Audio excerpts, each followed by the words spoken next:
It's time for the hottest show in America. It's time for the Al Rucker Show, where you get the 411 from A to Z, special guests, and much, much more. So buckle up for a wild, wild ride. The Al Rucker Show starts now. Thank you for tuning in to the Al Rucker Show. And I'm your host, Al Rucker, and my co-host for the day is Nikki Woods. For the day? For the day. What do you like, renew my pass every week? Nah, like, maybe she'll be back, maybe she won't? No, she will. 7 is out today. He has a gig. He got a text. I guess he got something going on important. I was like, well, he could call. He could check in.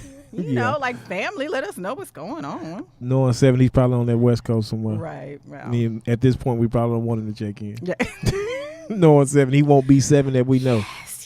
But we got a lot of things going on. So what we got going on today, Nick? Well, we are going to talk to one of my favorite people in the entire world, Art Chat Daddy Sims from Chicago. He is an influencer, but he just loves everything entertainment. So we're going to chop it up with him for a little bit. And then also we're going to power up with Asa Laveau. He's going to tell us why our passion may be our problem.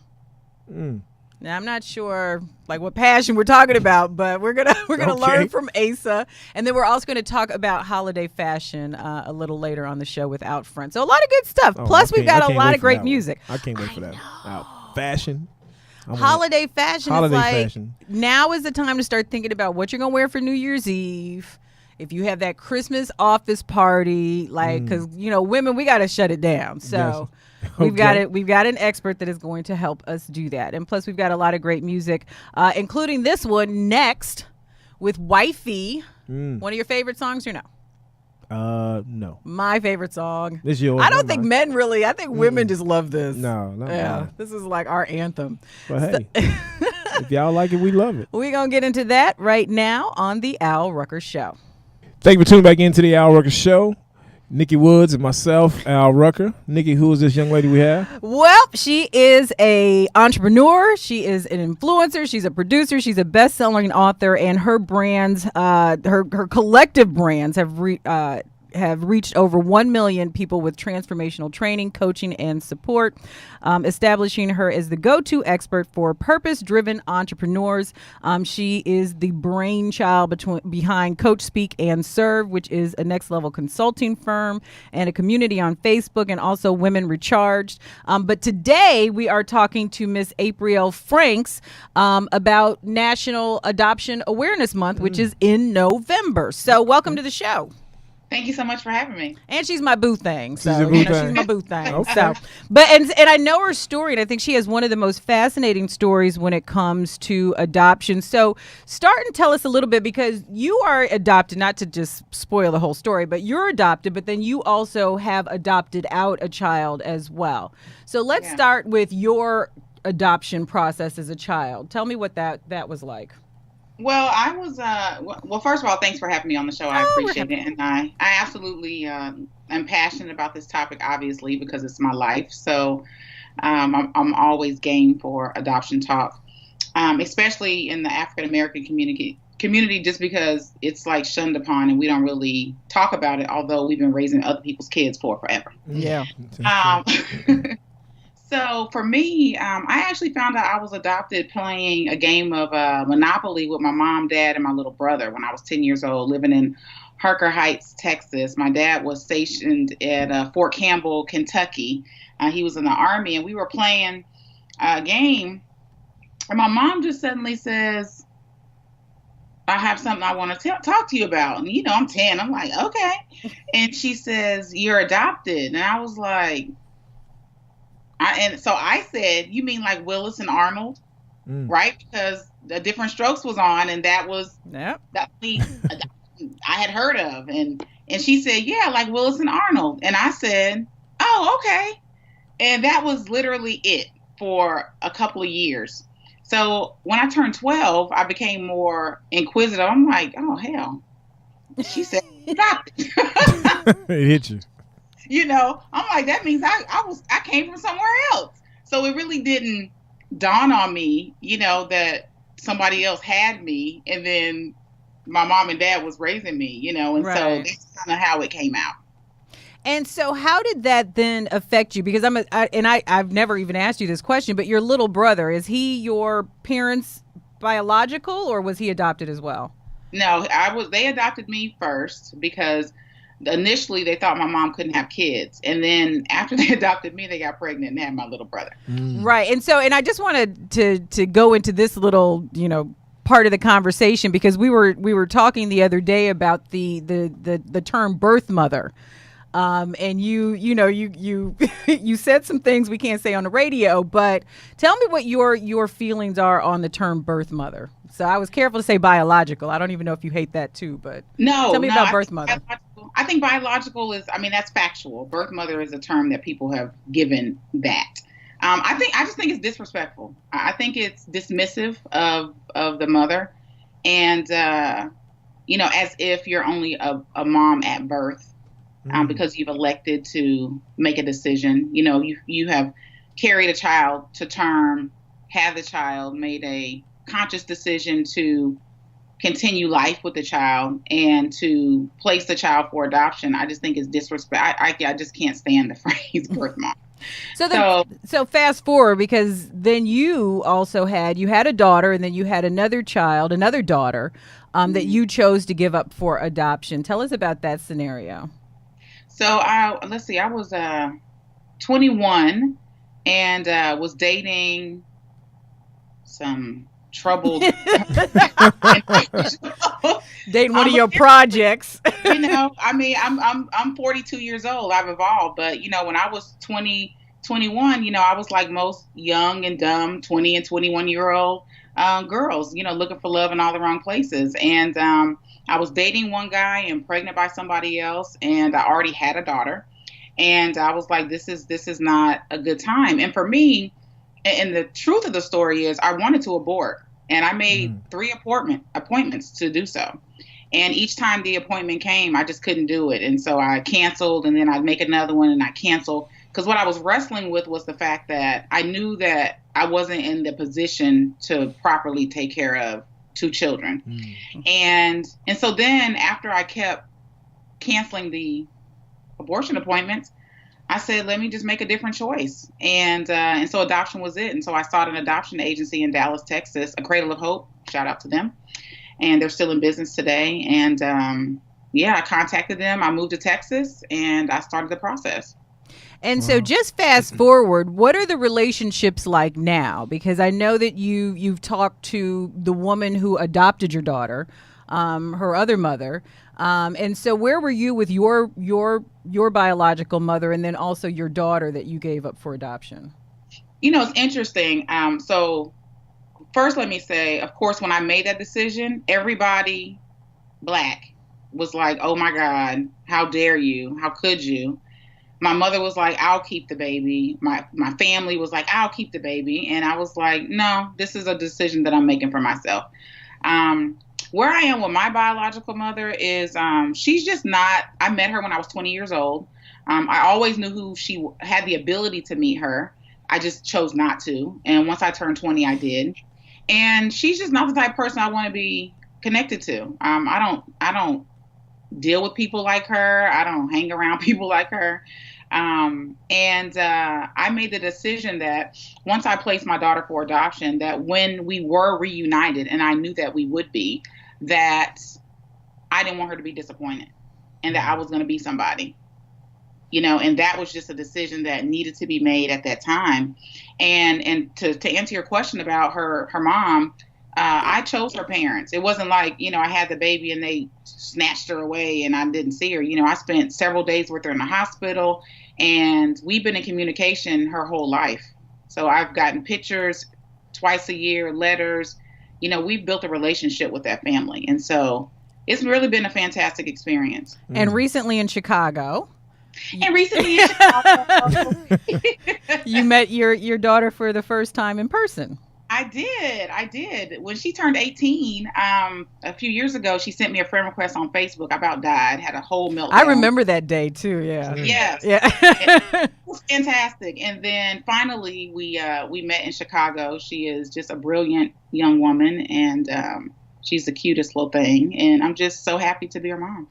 And we're running out of time, but I definitely want you to weigh in, because one of the things that you said earlier that has always struck me is the fact that, in the African American community, this really is taboo. But like you said, we're always taking in, other family members' children, or they're staying with us. Why do you think it's taboo, and what message would you like to leave with our audience? Oh, that's really good. I think it's just taboo because it's unfamiliar. It's kind of the legalities of it all. It's okay if you're raising, your sister's kids your whole life, but don't call it adoption. Don't say you adopted them. It's like this taboo. It's like it's almost like the word adoption means you weren't wanted in some way, and that was never the case for me. And I think what I would like to leave with women is for us just to make better choices. I think we can make really stronger decisions and not end up in those predicaments where you have to make that type of decision. I think that a lot of decisions that we make, below the waist, we need to start making above the neck. And I think that when you do come to, a crossroads and you have to make a strong decision that, you just want to be empowered that you're doing the best thing Absolutely. for you in the situation.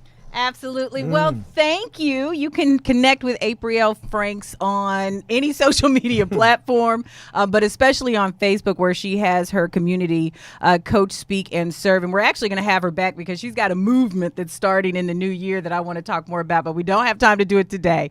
But it's called Womanly-ish. And it's going to be hot. So I am super excited to have you. So thank you for enlightening us about adoption in the Black community. Thanks, Nikki. Thanks, Al. You're welcome. Thanks. I actually thought about adoption like 5 years ago because I wanted a daughter. And I thought that would be a good way. And then I was like, no, not for you. No, I just my kids are already microwaving. It would be like starting over. So we got a lot more show on the way. We have Out Front. We have Ask Al, also Ask of the Week, and much, much more. A lot of great music. So thanks for hanging out with us. And we will be back right after this on the Al Rucker Show. Thank you for tuning back into the Al Rucker Show. And we're at that segment we call Hot Topics. So, Nikki, what's going on? What's hotter than hot? Man, these wildfires in California. It's like every year we hear about this. Like it always seems like it happens every year. And I really was not paying as much attention. But in the past few days, if you just look at, just how many people have lost their houses and how many celebrities have, like the whole Kardashian family, like all of them, like their houses are gone. Caitlyn Jenner, all of them. And that's crazy because that particular area is pretty much wiped out the whole town. The whole town is kind of gone. It's gone. And there was an actor, and I can't remember his name right off the bat, but he was videotaping as he walked up to his house, and as you just see, it's just like, it's not even a structure anymore. It's just rubble. It looks like a war bomb site, that somebody dropped a bomb. And so they said that, so many people, so many celebrities, and, I just was not aware. I've talked to like 3 people today who have casually in conversation said, oh yeah, we were evacuated, but we're good now. And I'm like, really? Yeah. It's like, it's crazy. Yeah, that area, and I visited that area not long ago. So just to see what I saw on television is amazing to witness. Like I said, I've been in that area several times, and just what I saw and some of the pictures that you see, some of the firemen, the pictures are like, it looks like a movie. It does. It does. It looks like a straight movie, but they said at least 42 people have died. They said this is the deadliest in state history, and that it spread so fast that you couldn't even save stuff. And that's like the worst thing about fires. Not even just losing your house, which is traumatic enough, but like all your pictures, all your memories. Yeah, everything is gone. Yeah, I saw even when they were showing it on the news, how the wind was blowing the fire and how fast it was traveling. Just on television, it was just moving very fast. So I can just imagine what those firefighters were going through and what can you do? Nothing. You can't do anything. Yeah, on just to throw a little humor with it, I had a friend of mine who lives in the LA area, and he said, man, I'm thinking about just building a pool around my house. Right. One of those moats. Is that what they call it, a moat? Yeah, he said he's going to build a pool around his house. That isn't a bad idea, but then it's like the earthquake will get you, or some mudslide or something. Yeah, but I thought that's not a bad idea. I said, man, how would you get to the house? He said, I'm just going to build a bridge.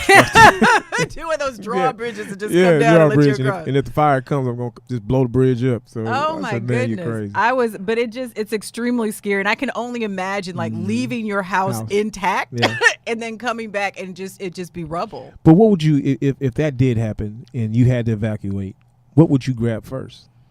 besides your kids and your loved ones? What Well, would you I don't grab? even know if I grab my. No, I would grab my kids first.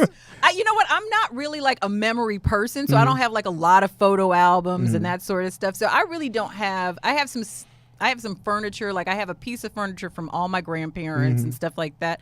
That's the kind of stuff I would try to take. But that's big stuff. Yeah, you know? big stuff. But if you just had to grab something real quick, what would you grab? So you don't know what would you grab? I don't have an idea. What I mean, would I grab have first? one photo album that my mom put together that's like of me as a baby and my kids as babies, and just it has like a lot of collective memories. That's probably the only thing I would try to grab. Other than that, I'm good. Yeah. I don't know what I would grab. I mean, I grab my laptop for one. Got to take your laptop. Got to take your laptop. Don't grab. So you don't grab your connect. phone. Those are the few things. Those you are the gotta few grab. things that you But got. what would you actually grab? I mean, it's like That's such a hard decision. Yeah, it's like you have only a few minutes, to evacuate. That's So such what a would you hard grab? decision. Wow. But So another story that I wanted to share with you, I'm not sure if you've been on the news today, but there was a story that came out of Midlothian, which is right outside of Chicago, about a security guard who was in a club. I saw You that. saw that? I read it. I saw it this morning come across my There was timeline. another shooter that had come in to the bar. The bar is Manny's Blue Room. Had come into the bar. The security guard had detained the shooter and had him, in custody, I guess, for lack of a better word. The police show up. The Midlothian police show up and kill the security guard. Kill the security guard. Yeah. Kill the security guard. So, I mean, just a little for those who don't know the area, Manny's Blue Room is in Robbins, Illinois. And my mother-in-law used to bartend at Manny's for many, many years. And so literally I spent every weekend there for like 3 years. Wow. And also that's in Robbins where Dwayne Wade is from. That's where he grew up. So just really sad. It's like I just I don't understand the level of hate that you would, and maybe I'm just assuming, but he was in uniform, so it wasn't like, so how do you just shoot to kill somebody and not even ask a question?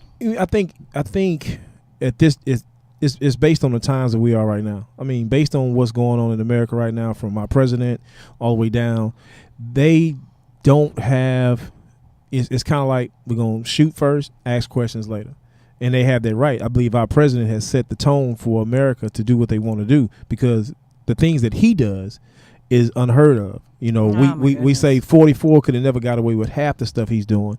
So I think at the end of the day, 45 has set the president for the country that he can do what he want to do. So you got people doing what they want to do. It's kind of like this morning I heard, and I can't think of the young lady's name, but she's running for Senate in Mississippi. And she basically made a statement that, hey, if hanging, She's our ass of the week. We're going to talk about. Oh, is she? Yeah, Okay, she's our my ass bad. of the week. Well, I gave it away, so you already know. But I'm just saying. So that just sets the tone. It does set the tone. It does set the so. tone. All right, my apologies. I didn't know. Oh no, it's fine. It's fine. But and also we're gonna talk about this in a little bit. Ice Cube has come out with a new song called "Arrest the President." I So love we're gonna it. I play love a clip of that and talk about that too. But it is just a sign of the times, and it's just Yeah. really scary how freely people are, like this U.S. sitting senator is expressing themselves in the hatred that they feel towards people of color. People of color. I mean, it really is a shame, and really we have to educate our kids on what's going on in America right now. And it's kind of like history is repeating itself. Absolutely.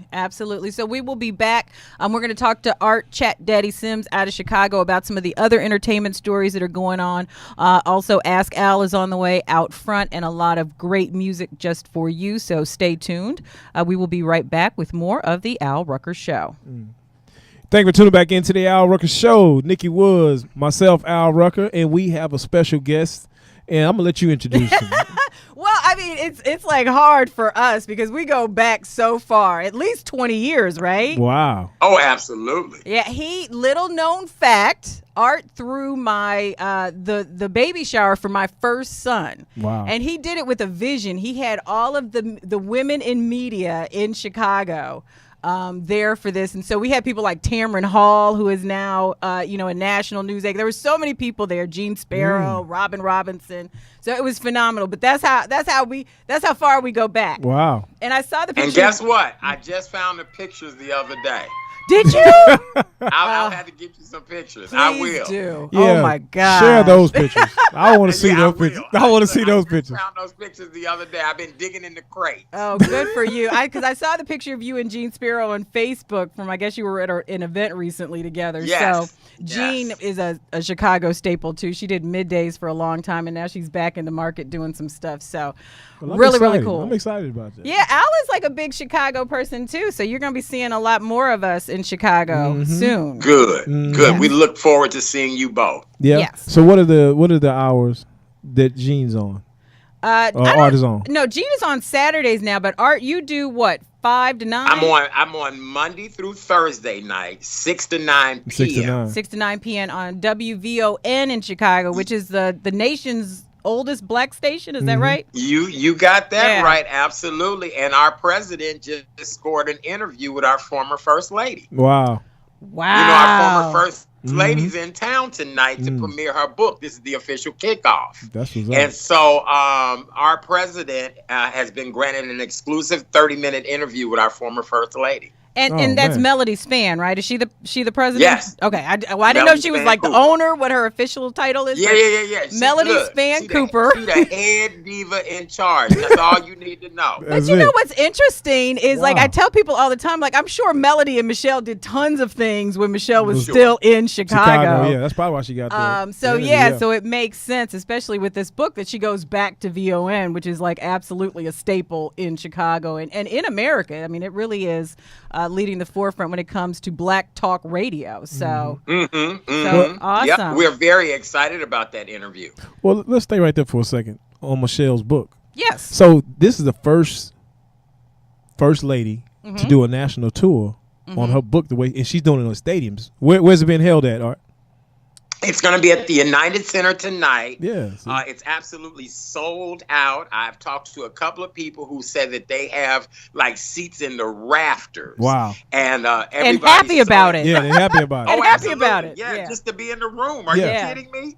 I'm jealous I have to work tonight, but it is the hottest ticket in town tonight. Of course, tickets were one price. Brokers got them, and I understand that people are paying thousands of dollars just to go this evening to talk and hear and all that great stuff. But That's you know what I amazing, think though. is amazing about our former president and our former first lady, even though I think we still claim them because they're still that great, is they've always been like that. So it's like, even I remember when Barack, when he was senator, first came up to GCI, when he was just thinking about running for senator, and he came up in his first interview. Crazy Howard McGee, who was the morning show host then, and Tony Schofield and I, we all Right. just kind of sat back like, oh my goodness, like this dude is brilliant. Yeah. Yes. And Michelle was the same way. I mean, I had done panels with her, and you just kind of sit and look at her like, this is excellence. I don't even want to call it black excellence. This is just excellence. No, it you is. know? For me, I think from what I'm seeing, since Barack and Michelle are not in the White House, I believe the attention they're getting is much, much bigger now since they've been out the White House, and they have such a bigger impact, especially Michelle doing this book. And you just imagine Barack's book is coming next, and he's going to do the same thing.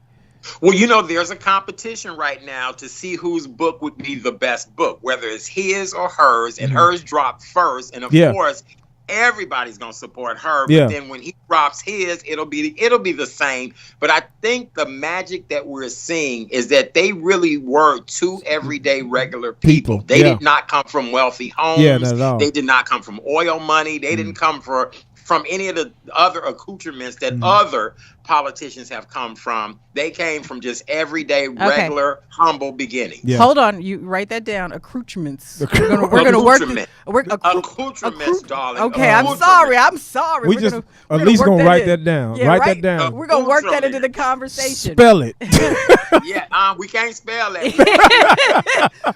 But you know We're what? gonna do our best. I also thought it was so fascinating because with every single president, there has always been some kind of scandal, some kind of story that has come out, something that has made us go, you know, and looked at them maybe a little bit differently. Even though we may have still loved him as president, because I loved Bill Clinton as president, but Lord, you know? Right. But that never happened with Barack. I mean, other people tried to say things about him, but there was really nothing that ever came out about him or Michelle or the family, period. Yeah, but that the thing, would tarnish and their... I think the thing, not to cut you off, I think that set Barack apart, like you said, we all admire Bill.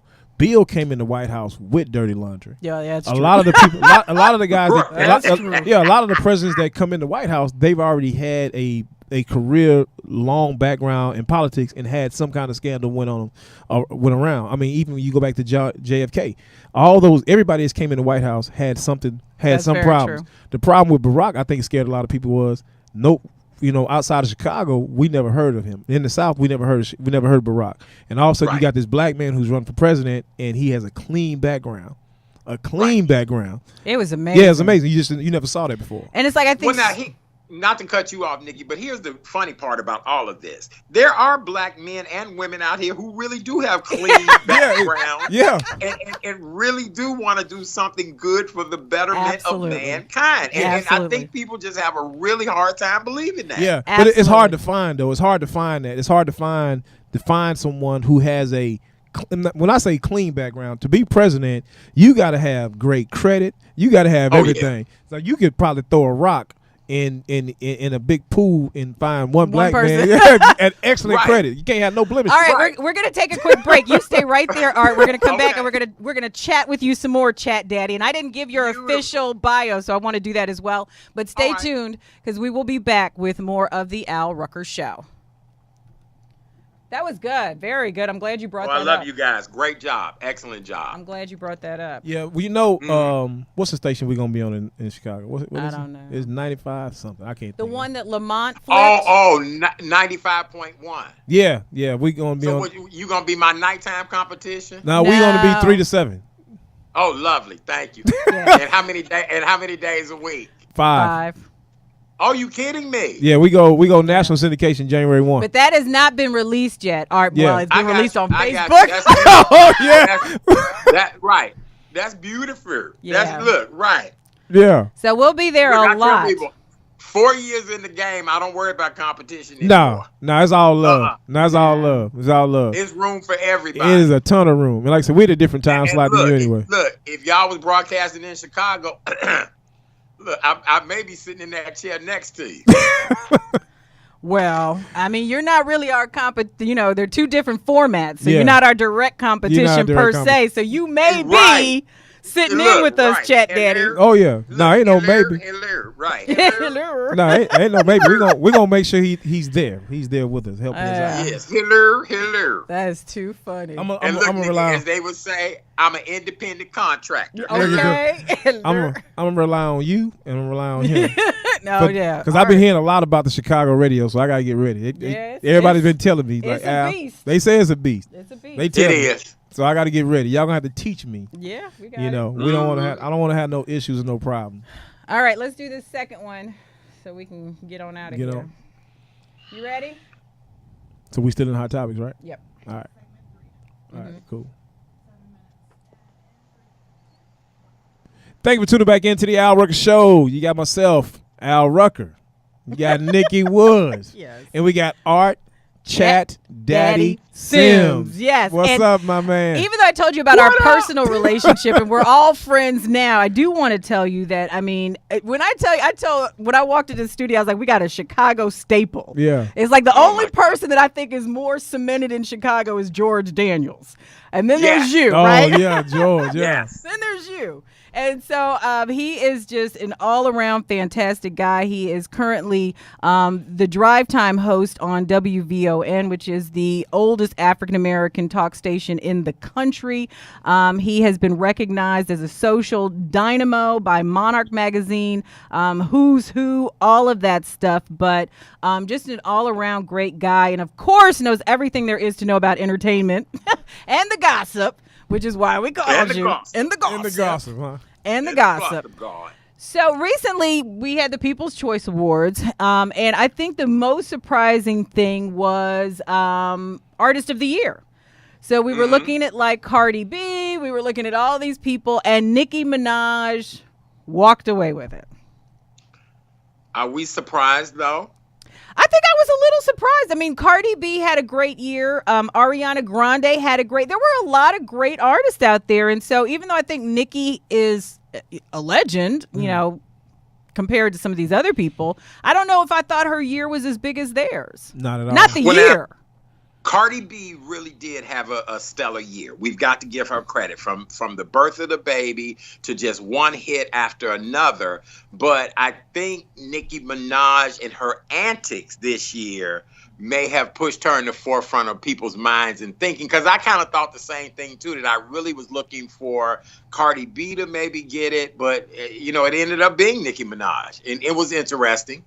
You know what? And I was talking to my kids about that because they were like, oh, you know, they were talking about how, you know, you should be voting and it should be fair. I was like, it's really a popularity contest. That's so what they don't look at like how many albums you sold. I mean, it really is, when it comes down to it, a popularity contest. But I believe Cardi B was more popular this year, especially with the younger people. Well, I don't know, but we don't know who's voting. If there is a vote. We don't know how many. May not even be voting. Who knows who votes? Somebody got to vote. Not really. Who knows? We don't know how many envelopes Nicki Minaj passed out to people. Exactly. That's what I'm saying. It's the holiday season. Yeah, because she did have an album this year, right? Or was it last year? I thought it was. Did she have an album? I thought it was last year. I don't know. That's how much I know. How many hits did she have this year? I can't name one that she had this year. I know she was on a lot of people's stuff this year. Was it the Pink album or something like that, or Queen or something she came out with? It was the Pink. It was the Pink album, but I thought that was 2017. No, she just came out with one not long ago. I don't know, but she won the People's Choice Awards. Yeah. Were you guys big Marvel fans? I am.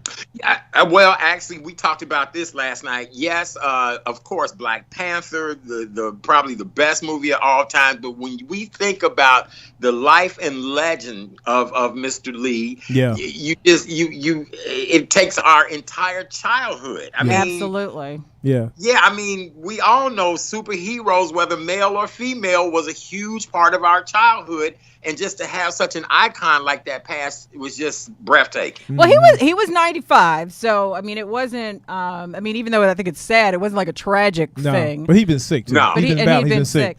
But you know what I love about social media now, that when celebrities die, is you get to see like all the cool photos. Like Ava DuVernay shared this whole series of just her kissing him.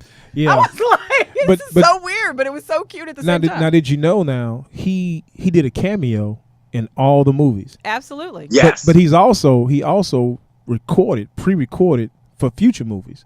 They have a whole section of cameos that he's already that they're just going to work into new movies? They're going to work into new movies. Right. Because there's supposed to be a movie released, is it this year or next year? Mm-hmm. And that's what the debate was we were having yesterday. And he will definitely be featured in the next movie that will be released. Yeah. So Al is absolutely correct about that. Yeah, yes. He actually recorded a lot of cameos. And so this is kind of off the topic, but not really. But you know, they just released a movie by Orson Welles. Did you see that? Oh, no. On Netflix, of all places. No. Really? The last movie that he was working on, he didn't get to finish, and they just finished it. They did a documentary about finishing this movie, but they just released this movie by Orson Welles on Netflix.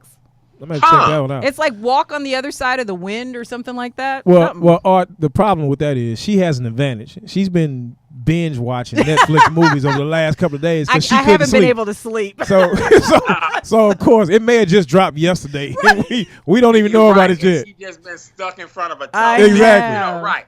We don't have that type of life now. You know what I'm saying? We don't know. Oh my goodness! Beautiful, and she has time to watch Netflix. I mean, who does that? And it was funny because my son was like, "Well, what do you do?" I was like, "I watch Netflix and chill." He's like, "Mom, that's not what you're doing." He's like, "You just up watching Netflix. Netflix and chill is something entirely different." I was like, "Okay." Okay. We're gonna have to do it. We're gonna have to do a segment on you and this insomnia. What is that about? I just every once in a while I'll just be up and I'll get like 45 minutes. I was at the gym like at 2:30 this morning. Oh no, you crazy. What? Yeah, you crazy. Because it's just frustrating to be at home and not be able to sleep. So I was at the gym watching Netflix. Oh Lord. I know, it's sad. It's sad. Well, this is a children's show, so I will tell you what you need to do to go back to sleep, but Netflix and chill. Clearly it's not the way that it's supposed to be done, not the way I've been doing it. See, Al, I was gonna go with warm milk, but like You seem like something else, that would have milk with, put it. Okay. Oh. Well, I mean, it's been so good hanging out. We will have to have you back to chop it up with you again. Yeah, we love it. I mean, and I'm gonna hit you when I get to Chicago in a couple of weeks.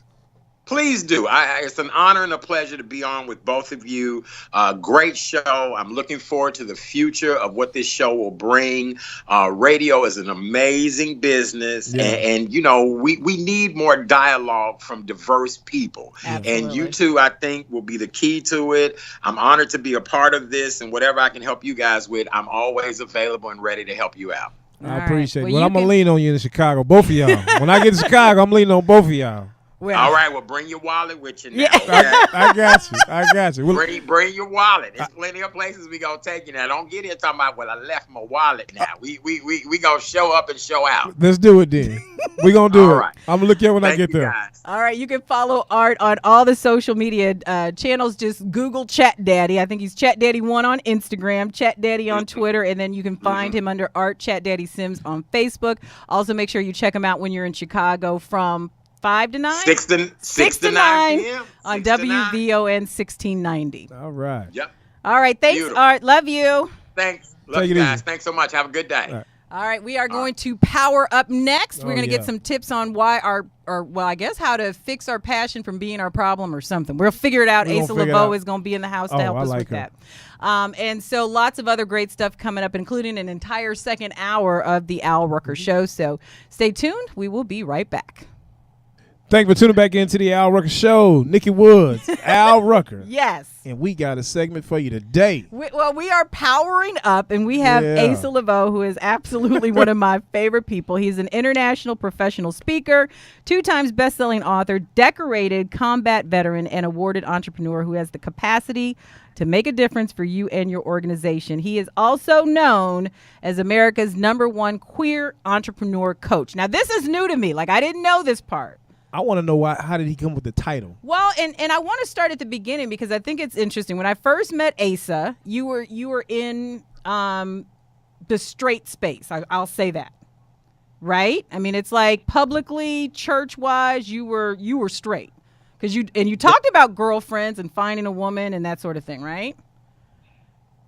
In a bit, before I do anything, let me just say first off, because I'm from Oklahoma, we speak to everybody in the room. I'm My sorry. mama would. Okay. To everybody, Mr. Rucker, hello. How you doing? What part of Oklahoma you from? Oklahoma City. Okay. I got people from Oklahoma, so that's why I asked. Good. And everybody else that's listening, hello to you too. I will not be ashamed to my mama and not speak. There's about a couple of million listening. Yes, so thank you. So to all the millions of people listening, thank you. And I'm just going to say this now. If you're not following Ace or connected to him on social media, definitely do that. He has the most thought-provoking Facebook posts I think that I have ever seen. He sent an email the other day just to tell everybody he loves them.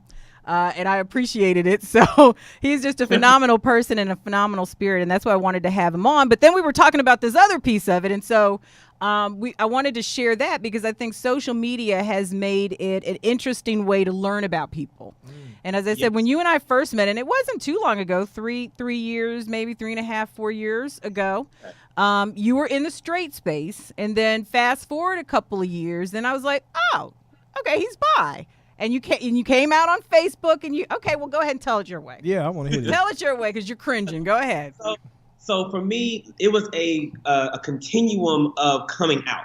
So being grown up in the Church of God in Christ with parents that were both pastors at some time in my life, you don't just room out the closet. You get dressed in sections to come out. You just don't bar that door open. So you come out in waves. So yes, I was married for a time with a woman, had a son who I call my S-O-N and my S-U-N. And then from there, broke the relationship and then went to another. And then I started to identify, you know what?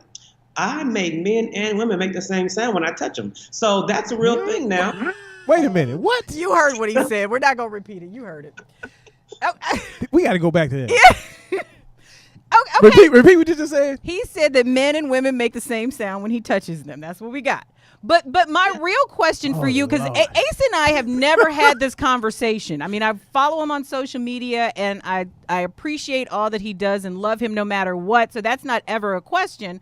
But how old were you when you knew? Were you an adult, or did you know as a child and you just pushed it back because you couldn't live that kind of life? I love that question. It was not until I was 30. Wow. Actually knew, because when you grew up in Church of God in Christ, that's not even a possibility. That's like growing up in a house in the South and you think there's something called a vegetarian. That's not even possible. You're going to eat everything on this plate. What? That's funny. What you eat? Funny. What are we talking about? So 30 and literally, and I don't want to get too into your business, but at 30, what happened? Okay, you said what happened? Yeah, like at 30, what happens that makes you realize that, maybe I like both sexes? At 30, Family show. At 30, I had ended another relationship, found myself stationed in Fort Bliss, Texas, in El Paso, and fell in love with a man for the first time in my life. Like literally fell in love with a man, and I had no idea how to do this. I was questioning myself. I immediately thought, you know what? I'm probably going to hell in this moment. I had no words, no skills to deal with who I was becoming. And so then you started to identify as bisexual? Totally. So for those of you who are not familiar, the LGBTQ plus world, yes, bisexual is the thing. And no, it does not mean greedy or confused. Just means you got a lot of options. But explain that though. I need to understand that part right there when he said it. You're not being greedy. So you being bisexual, you men and women. Right. So yeah, when somebody identifies as bisexual, that means they're saying, look, there are women who are beautiful to me romantically and or sexually, and there are men who are beautiful to me romantically and sexually. And I have the ability to fall in love with either of them. It doesn't mean that I am now quote unquote promiscuous. It doesn't mean either. It means that I am open to being in love with one or more genders. So what do you identify yourself as now? Because at the beginning you said your boyfriend is gay, but you're not. I identify as bisexual. If you ask me, well, I thought you had a boyfriend. My boyfriend is gay. I am not. You are bisexual. He is gay. He is gay. Does he have a problem with that? Yeah. Does he have a problem with you being bisexual? Not at all, because he gets me out to himself. Well, I mean, I'm just saying. I mean, it's like, because a cute girl might walk in the room. Is he giving you the side eye or no?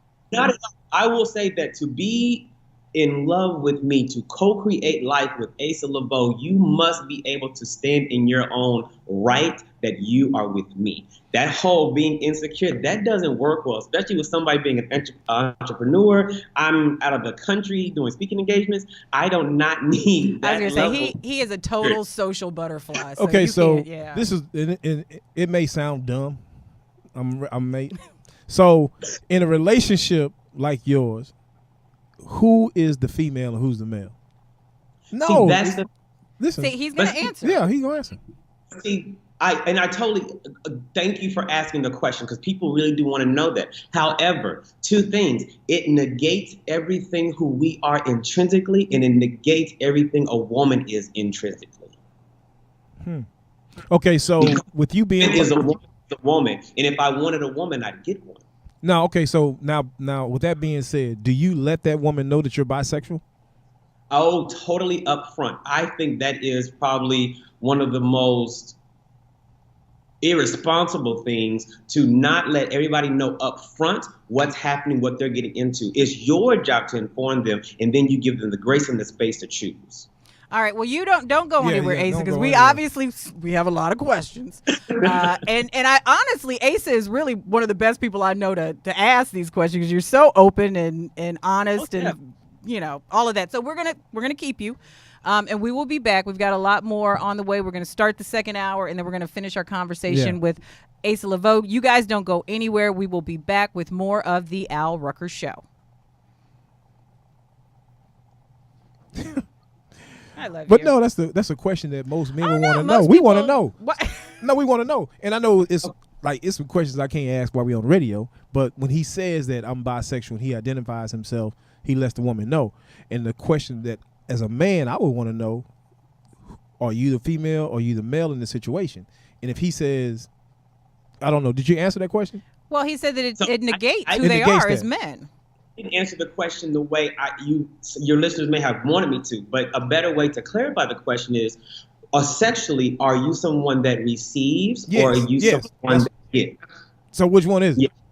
So that in gay world or LGBTQ world, it's called a top or a bottom or verse. A top is someone who gives, a bottom is someone who receives, and a verse is someone who does both. So is that like a dominant and submissive thing? So like if you Yeah. receive, are you considered the submissive? Hell, You you could be tough. You can be Okay. a dominant bottom. Okay. Yeah. Dominant bottom. Yeah, we're learning a lot. Okay. We're learning a lot. See, now when he's again, I may be stupid. I'll take that. When you say bottom, You know what he means. no, I don't. I'm trying to figure it out because When you're you- having sex, who's on the bottom? how you gonna be on the bottom if you're a man? You gonna be in the front or the back? No. Huh? Oh Lord! Seriously? I'm going to draw you a diagram. No, I'm visualizing what you're saying, but I'm trying to figure out how you on the bottom. In a doggy style Oh scenario. my Lord! You asked the question. I did, but I'm learning. I'm trying to give you the- I'm thinking when you say you got two men having sex, I'm thinking one's in the back, one's in the front. I didn't think they were actually on top and the bottom of each other. Yeah. God, dog. Well, I mean, that's only one of Boy, many. nigga learn You're going to a be lot. educated. Okay, let's get back on there quick because I got. Let's go. Wait, before we do that, I was Wow. watching this thing, and now there's like an intrasex. There's like a third gender that they're recognizing in Germany. And actually, there has been intersex for over hundreds of years. And what has been is people are so ridiculed for being born not particular one sex, and then the parents are forced To most times choose. choose for the child, Right. and that actually does just damage to that child because they're not able to choose for themselves. Cells, right. Okay, all right, we're coming back. We coming back. Let's go. I'm learning. You just took, like I say, I ain't. Your own personal tutorial. No. When it comes to this, I'm dumb. I'm stupid. Well, we need ignorant. to get you up to speed. No, don't get me up to speed. What?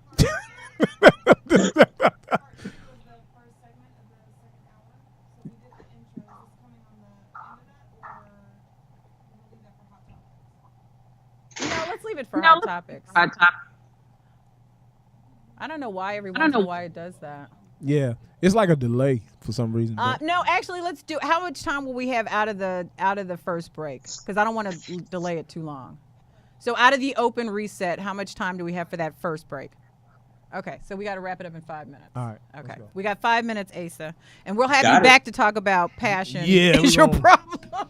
Yeah. We'll have you back. Yeah. Yes.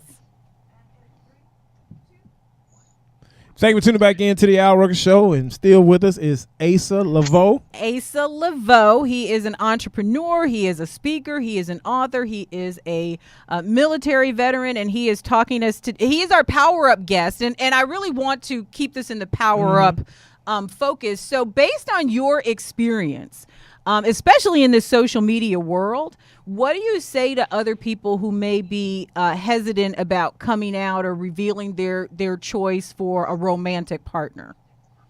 So I will say this: in your own time,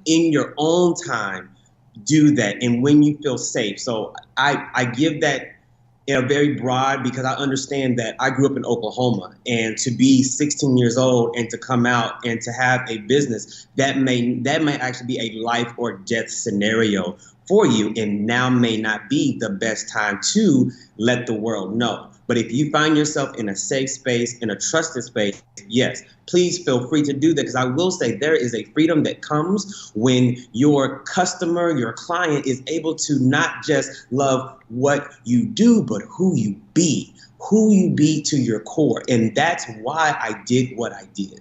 And so you talked about growing up in the religious household, and is your mom a minister? Do I have that right?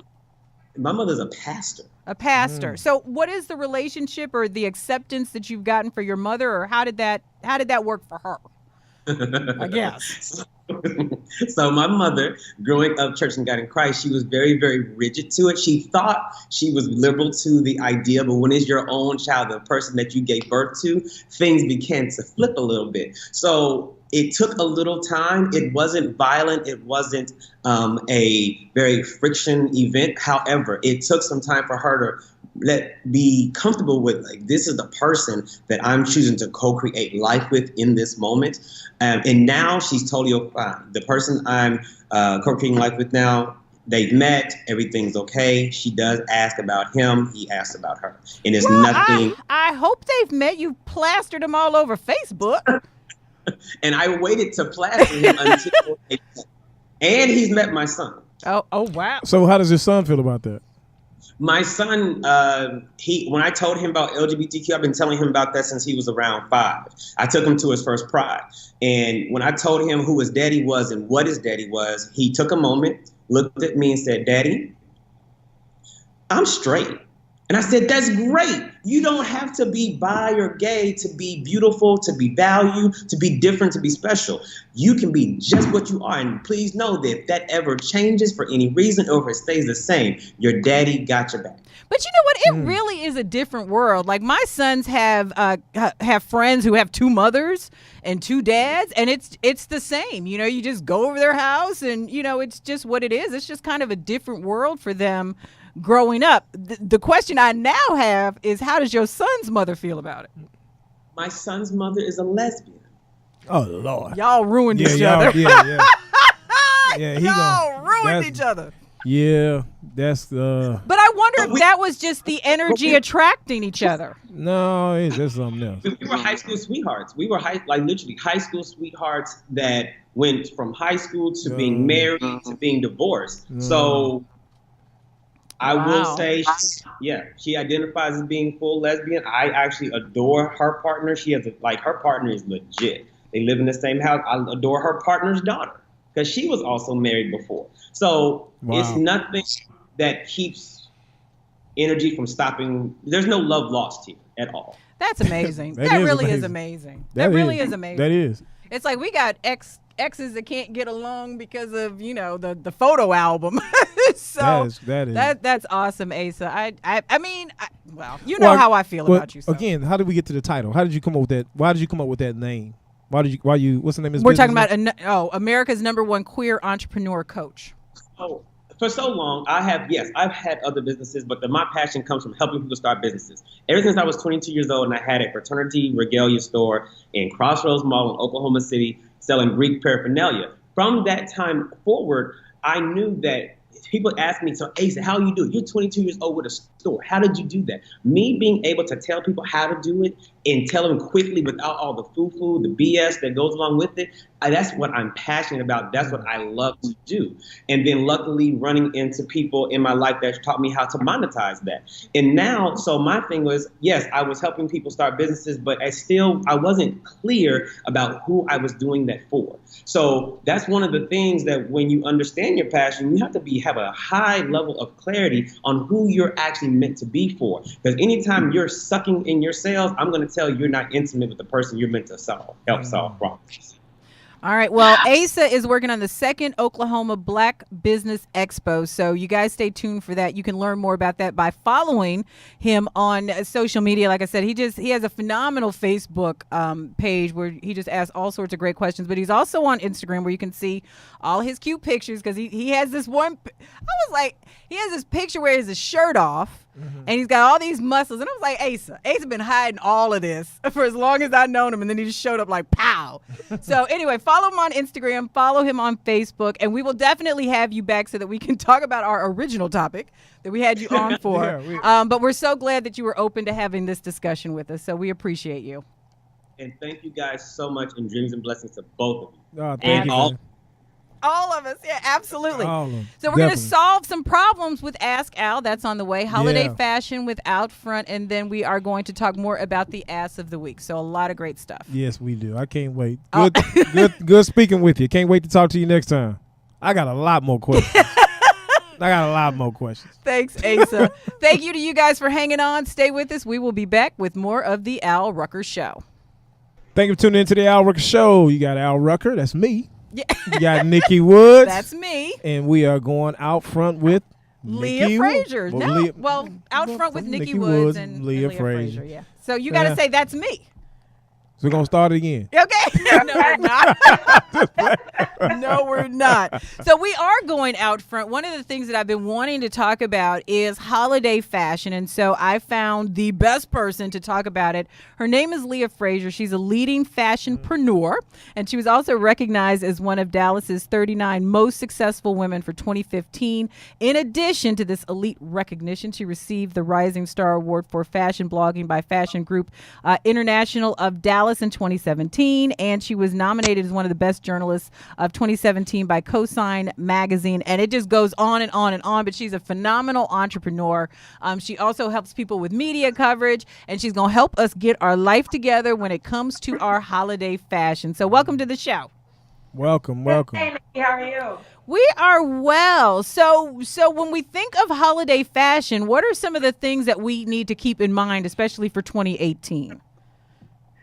I'm really excited because some of the staples that you think of with holiday fashion still kind of apply. So you still have your sequins. I mean, they're actually all over the place now, especially for women. We're now seeing them in form of the power suit, which I get really, really excited about. So this is something that for New Year's, even those Christmas parties, if you're not really wanting to wear a traditional dress, I'm seeing a ton of designers that are tapping into the sequins and the glam, but in, the power suit, so we can bring that femininity to it and be comfortable. That's most important. That is so funny. I went to this little after work mixer, and I wore the cutest it was a black sequin skirt, and and I just put a denim shirt on with it and just a little tank top, and people were like, oh my gosh, that's the cutest thing. And I had no idea I was doing something right that I was supposed to be doing. So sequin. You're on trend. Yeah, I am on trend. On trend. So You're setting it. That's awesome. So do people still, stick to some of those rules when it comes to office parties about what kind of attire you should wear, or is it kind of just festive? It's so funny because I just had this discussion with Ken Downing with Neiman Marcus, and we're just kind of fashion's in a state where anything goes. It's kind of whatever you want to wear. It's seasonless right now. It's even trendless. But in terms of, office attire, yes, people still keep it pretty festive with sequins and even embellishments and, heavy accessories, jeweled accessories, because it is that holiday time where people want to be glitz and glam. But fashion overall, I mean, it's kind of do whatever you want right now. It's really crazy. So what do you say when you work with clients? Because I've had stylists before, and I think that you guys have a vision that we don't always have. And so sometimes they'll come to you and they'll be like, bam. And you're like, no, Yeah, exactly. And so how do you help, us, expand our vision for fashion? Because I really think that it's not always what you wear, but it's how you wear it. So how do you help people expand, their confidence too, to wear some of the things that you might want to dress them in?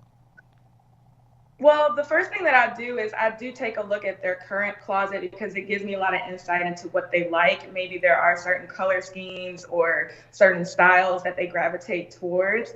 But I also try to push my clients a little bit to be a little bit more edgy and to have a little bit more fun with it. So just a simple exercise of going through magazines and telling me the first thing that captures your eye. So that could be a Beyonce, or maybe Michelle Obama just had a fabulous shoot with Elle that's all over the internet right now. And there's a lot of women that may want to wear that can't, but maybe we can take little pieces of that fits your personality to help you kind of beef up your wardrobe. It could be just the belt piece, or maybe it could be liquid leggings versus, jeans. But I try to adapt it to the client's personality where it's not a total, complete, culture shock. But that also fits their body type as well. No, and I love that because I think that some people think that just because it's been made that they should wear it. So do you coach your you coach your clients? Okay. So the whole athleisure thing with the leggings, and I had some guy friends that look, leggings and jeggings are not a real fashion thing. Like, just get rid of it altogether. And there's some people that do need to have a longer, top over that because you got a little bit too much junk in the trunk. But there are things that just aren't made for your body type, but that's okay. We'll find you something just as fabulous that is. There's plenty out there.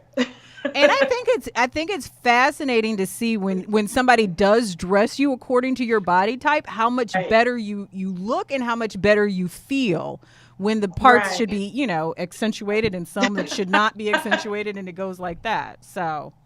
Right. And even with women, I feel like our number one thing that kills us the most is undergarments.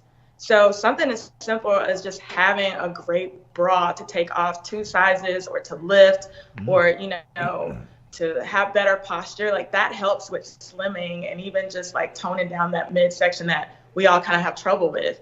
Most women I work with, they need a lot of help in that department. They opened up a professional bra place in Chicago when I was living in Chicago, and I went. I mean, it's like one of those French, places. Yeah. I was like, we've been doing this wrong our whole lives. It's like, I don't know who taught us how to bra a bra, but we have been doing it wrong. So it will change your life. It will. And I mean, if you get it done the right way, you will notice changes immediately with the way your clothes look on your body. So I recommend that for every woman to get that done.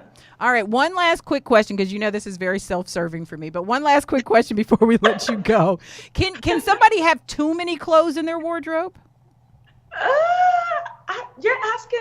I'm asking me? The fashion. Yes, I'm asking you.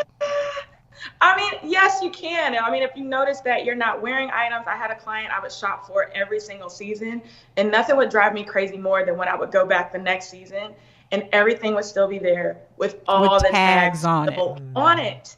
You'd kick me if you came to my closet. But I did everything for that woman. I took pictures of everything together. I showed her 50 million ways to wear it. And so yes, in that case, if you realize you're not wearing half of your closet, then don't waste your money. Buy pieces that you can take and maybe flip it and wear it, 2 or 3 different ways. So yes, Nikki, yes. Thank you.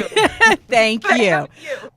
So absolutely follow Lea on social media at theleafrazier.com. You can also catch her in some of the current JCPenney ads. She's a model as well. So I think that's awesome. Yes. So we appreciate you. We know that there are no trends. You can wear what you want to wear. Yes. Al, you're good? Wear what you want to wear, Al. I do. Yeah, I was going to say he does. I do. And I look good when I wear it. Because that's that confidence. I look good when I wear mine. We don't tell him when he looks crazy because he feels awesome. They hate. It may look crazy, but it's expensive crazy. Oh my goodness. It's one of a kind. It's one of a kind. Whatever. Thank you, Lea. There you go. Thank you, guys. There you go. We appreciate it. We'll have you back to talk more for more fashion. So thank you so much. All right, a little bit of show left. We have Ass of the Week coming up, so stay tuned for that. We appreciate you guys hanging out with us, and we will be back with more of the Al Rucker Show. The Al Rucker Show.